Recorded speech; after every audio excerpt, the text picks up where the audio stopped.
Bonjour tout le monde. Bienvenue à la correction de votre devoir sur l'énergie de la liaison ionique. Le cycle que vous voyez devant vous, c'est le cycle énergétique pour la formation du composé ionique SRO. La plupart d'entre vous avaient très bien identifié chacune des transformations qui est indiquée ici par une flèche. Et donc, je ne repasserai pas sur ces valeurs ici parce que vous avez très bien identifié chacune des étapes. Le seul problème que vous avez rencontré, c'est surtout lorsqu'on calcule la différence d'énergie entre deux niveaux. Donc la variation de l'enthalpie entre les réactifs et les produits. Certains d'entre vous ont oublié la notion de calcul de variation d'enthalpie.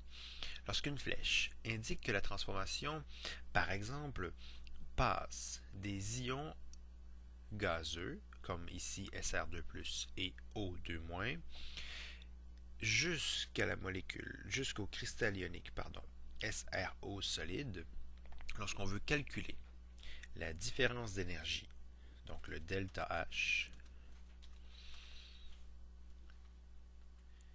on calcule l'énergie des produits moins l'énergie des réactifs pour trouver la valeur numérique avec le bon signe, c'est-à-dire plus ou moins, endo ou exo, pour la valeur d'énergie.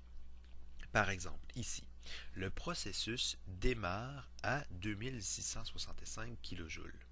Et donc, l'énergie des réactifs, c'est 2665 kJ,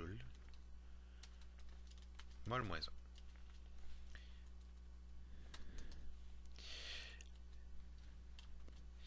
Pour ce qui est de l'énergie des produits, on va à la fin, le cristal ionique SRO est à moins 592 kJ par mol, et donc a l'énergie moins 592 kJ par mol. Lorsqu'on veut calculer le delta H, on calcule l'énergie des produits moins l'énergie des réactifs pour trouver moins 2357 kJ par mol. La valeur numérique, vous l'avez souvent très bien trouvée. Par contre, le signe devant la valeur de 3257 nous indique que l'énergie est une énergie dégagée. Et on le voit très bien sur le diagramme du cycle énergétique. Donc l'énergie diminue dans le processus. C'est un processus de dégagement d'énergie, tel qu'indiqué par la flèche rouge. Et donc, la façon dont vous faites votre calcul, l'énergie des produits moins l'énergie des réactifs, ici, c'est absolument crucial pour nous prouver que vous avez bien compris que l'énergie était bien dégagée dans ce processus-là. Un deuxième exemple où vous avez eu un peu plus de misère, c'est lors du calcul de l'énergie de la liaison dans la molécule de O2. Dans le processus que vous avez ici, le processus qui est là, on prend la molécule de O2, une demi-mol de molécule, et on brise cette demi-mol-là.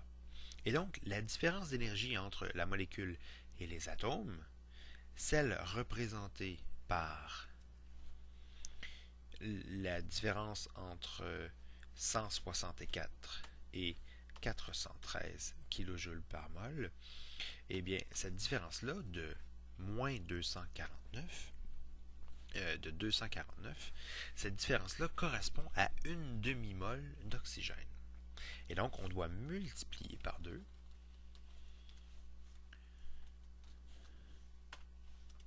afin d'obtenir moins 498 kJ par mol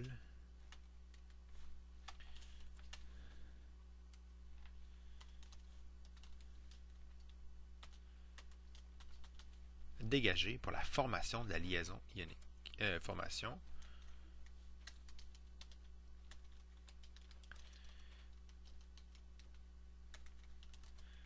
de la molécule de O2. Sur notre diagramme ici, ce qu'on avait, c'était le bris de la liaison. Et donc, le bris de la liaison demande un investissement de 249 pour une demi-mole si on veut former la liaison. Et si je vous demande l'énergie de la liaison, c'est une énergie qui est dégagée lorsque une liaison se fait, donc c'est toujours une énergie négative pour une énergie de liaison.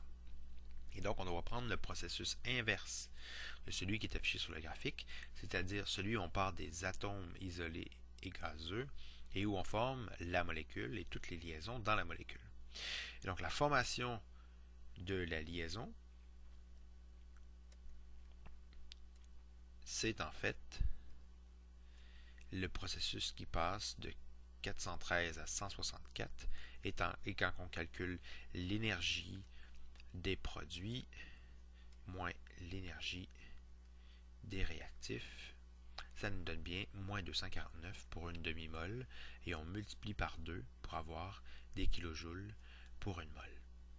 C'était les deux grandes difficultés, c'est-à-dire comment calculer le bon signe d'une variation d'énergie grâce à delta H est égal à l'énergie des produits moins l'énergie des réactifs, identifié ici. Et la deuxième difficulté, c'est de répondre à la question correctement. Si on vous demande la dissociation de la molécule d'eau, c'est bel et bien le processus qui grimpe en énergie ici. Et si on vous demande la formation de la liaison dans O2, c'est indiqué par la flèche rouge ici. C'est un processus qui passe de 413 pour l'oxygène gazeux à 164 pour la demi-mole de molécule. Merci beaucoup.